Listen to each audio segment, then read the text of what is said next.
بسم اللہ الرحمن الرحیم۔ السلام علیکم۔ انشاءاللہ ہم آج بھی پروفیسر سید محمد سلیم رحمۃ اللہ علیہ کی کتاب اذکار سیرت کا مطالعہ جاری رکھیں گے۔ آج اس سلسلے میں ہماری چوتھی نشست ہے اور آج بھی ہم اس کا پہلا چیپٹر فہم سیرت کا مطالعہ جاری رکھیں گے، اور جس ٹاپک کا مطالعہ آج ہم کریں گے وہ ہے تجارتی سفروں کی حکمت۔ حضور نبی کریم صلی اللہ علیہ وآلہ وسلم نے بچپن میں اپنی چچا ابو طالب کے ساتھ شام کی طرف سفر کیا۔ سفر آج بھی اور قدیم زمانے میں بھی خاص طور پر تعلیم کا ایک بہت اچھا ذریعہ ہوتا ہے، بشرطیکہ کہ انسان کے پاس دیدۂ بھی نہ ہو۔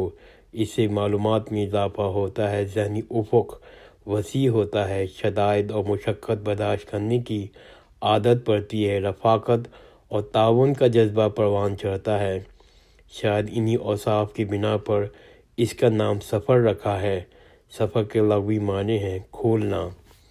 سفر میں آدمی کی عادات اور خصائل کھل کے سامنے آ جاتی ہیں۔ تاجر آدمی کے اندر وقت کی قدر و قیمت کا احساس پیدا ہوتا ہے، وہ حقیقت پسند اور معاملہ فہم ہوتا ہے، گاہک کی نفسیات کو ایک نگاہ میں بھانپ لیتا ہے، اپنی بات اچھے سلیقے سے پیش کرنے کا طریقہ آتا ہے، اہم اور غیر اہم کا فرق محسوس کرتا ہے، ناگوار باتوں کو پی جاتا ہے اور اس وقت کی تمام صفات حسنہ پیدا کرنے کے لیے اللہ تعالیٰ نے چاہا کہ حضرت صلی اللہ علیہ وسلم کو تجارتی سفروں پر تشریف لے جائیں۔ لو اور لا یعنی کاموں سے حفاظت۔ بکری چرانے کی زمانے میں آپ صلی اللہ علیہ وسلم نے 2 مرتبہ شہر جا کر زمانے کی دلچسپیوں میں حصہ لینے کی کوشش کی، مگر دونوں مرتبہ وہاں جا کر آپ صلی اللہ علیہ وسلم کو نیند آ گئی۔ اس بظاہر معمولی واقعے سے یہ نتیجہ نکلتا ہے حضرت صلی اللہ علیہ وسلم میں عام انسانوں کے مانند بشریت کے تمام معاملات موجود تھے۔ عام انسانوں کے ماورا آپ کوئی فرشتے نہیں تھے، آپ کے اندر کوئی بشری تقاضا نہیں ہوتا ہے۔ عام انسانوں سے ماورا آپ کوئی فرشتے نہیں تھے جس کے اندر کوئی بشری تقاضا نہیں ہوتا ہے۔ دوسری بات یہ معلوم ہوتی ہے اللہ تعالیٰ کی خاص نگرانی میں آپ صلی اللہ علیہ وسلم کو حاصل تھی۔ آپ کا کردار ہر اعتبار سے عرفہ اعلیٰ ہے، اس لیے اللہ تعالیٰ نے چاہا کہ آپ صلی اللہ علیہ وسلم کو ان کاموں میں شریک نہ ہوں، چنانچہ عین وقت میں آپ صلی اللہ علیہ وسلم کو نیند آ گئی، آپ ان کاموں سے باز رہے۔ حضرت خدیجہ رضی اللہ عنہا سے شادی کی حکمت۔ 25 سال کی عمر میں آپ صلی اللہ علیہ وسلم نے 40 سال کی عمر کی بیوہ حضرت خدیجہ رضی اللہ عنہا سے شادی کی۔ نمبر 1، ایک عمر رسیدہ خاتون سے شادی کر کے آپ صلی اللہ علیہ وسلم نے یہ ظاہر کر دیا کہ آپ کے نزدیک رشتہ ازواج تلاش کرنے کی اصل اہمیت شرافت، معاملہ فہمی اور اخلاقی فاضلہ کی ہے، کم سنی اور شباب کی چنداں احمد نہیں ہے۔ گویا جنسی جذبہ جو متشقین کے ذہن پر آج تک مسلط ہے وہ شباب میں بھی آپ پر غالب نہیں تھا۔ نمبر 2، شادی انسان کی ذہنی تکمیل کے لیے ضروری ہے۔ رفیق حیات کی اثرات کے تحت ایک مرد کی زندگی میں یکسر انقلاب برپا ہو جاتا ہے۔ یہ انقلاب مائل بخیر بھی ہو سکتا ہے اور مائل بشر بھی۔ اس کے انحصار خود رفیق حیات کی عادات و خصائل پہ ہوتا ہے۔ جس ہستی کو اللہ تعالیٰ نے کار نبوت کے لیے منتخب کیا تھا، اس کے لیے رفیق حیات میں ہزاروں میں سے ایک حضرت خدیجہ رضی اللہ تعالیٰ عنہ کو منتخب کیا گیا۔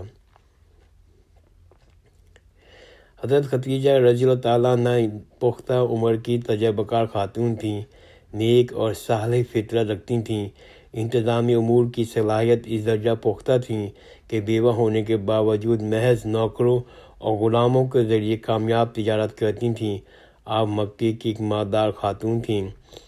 آپ رضی اللہ تعالیٰ عنہ حقیقت پسندی کے ساتھ ساتھ معاملہ فہمی کی صفت نمایاں تھی۔ ان کی رفاقت میں حضور کریم صلی اللہ علیہ وسلم کی زندگی آرام سے گزری۔ آغاز نبوت کے وقت آپ صلی اللہ علیہ وسلم کو تسلی اور ورقہ بن نفل سے ملاقات کرانا ان کی معاملہ فہمی کی دلیل ہے، اور دعوت کے ابتدائی دور میں تمام مالی ذمہ داری آپ نے اٹھا رکھی تھی۔ آخری عمر میں حضرت صلی اللہ علیہ وسلم نے مختلف شادیاں بھی کیں، جن میں باقرہ اور بیوہ سبھی شامل تھیں، وہ بھی جانثار تھیں، مگر آخری عمر تک آپ حضرت خدیجہ رضی اللہ تعالیٰ عنہ کی رفاقت اور اخلاق کو یاد کرتے تھے۔ اسی لیے اللہ تعالیٰ نے یہ طے کر لیا، کسی باقرہ لڑکی سے شادی کے بجائے حضرت خدیجہ رضی اللہ تعالیٰ عنہ جیسی پختہ مزاج خاتون سے حضرت صلی اللہ علیہ وسلم کی شادی ہو۔ حجر اسود کی تنصیب۔ تعمیر کعبہ کے موقع پر حجر اسود نصب کرنے کے مسئلے کے قریب تھا۔ قبائلی جنگ کی شعلے بھڑک اٹھتے۔ حضرت صلی اللہ علیہ وسلم نے پیش قدمی کر سنگ اسود اپنے دست مبارک سے نصب فرمایا اور جھگڑے کو خوش ادروی سے ختم کر دیا۔ اس واقعے سے پتہ چلتا ہے کار خیر میں آپ صلی اللہ علیہ وسلم ہمیشہ دلچسپی لیتے، بلکہ پیش ہوتے، محض تماشا بینی پر اکتفا نہیں کرتے تھے۔ چنانچہ تعمیر کعبہ کے موقع پر حکمت عملی سے جھگڑا شروع ہو گیا۔ یہاں سے بات واضح ہو جاتی ہے کہ شیوخ کی موجودگی میں چھوٹی سی عمر میں آپ صلی اللہ علیہ وسلم نے قریش کا اعتماد حاصل کر لیا تھا۔ جیسے ہی سنگ اسود کے معاملے میں انہوں نے آپ صلی اللہ علیہ وسلم کو حکم بنایا، پھر آپ صلی اللہ علیہ وسلم کے فیصلے سے سب لوگ خوش ہو گئے۔ حلف الفضول۔ ایک مرتبہ قریش کے چند بھلے آدمیوں نے بھلائی کے کاموں اور غریبوں کی امداد کے لیے ایک انجمن بنائی جس کا نام حلف الفضول تھا۔ اس انجمن میں آپ صلی اللہ علیہ وسلم نے بھی شرکت کی۔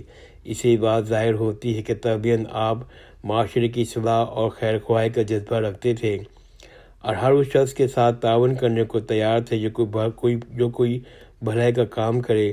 اپنی کم عمری اور ناداری کا تصور بھی تعاون خیر کی راہ میں رکاوٹ نہیں رہا۔ زندگی قبل نبوت۔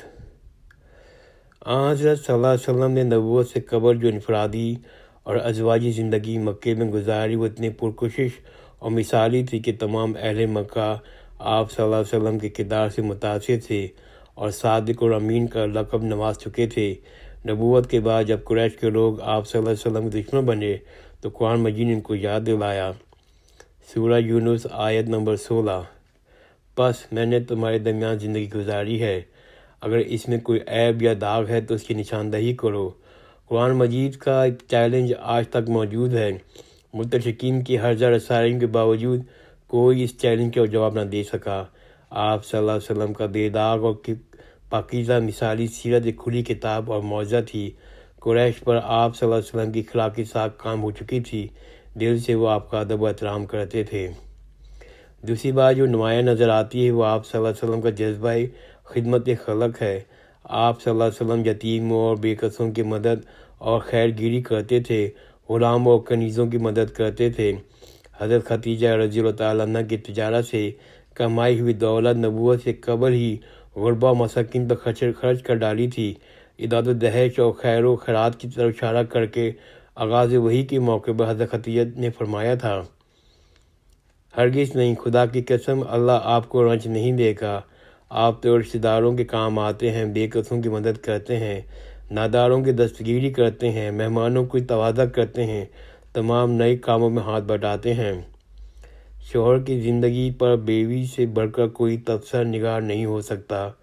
کسی بیوی کا تبصرہ نہ تو اس سے بہتر ہو سکتا ہے اور نہ اس سے زیادہ حقیقت پسندانہ۔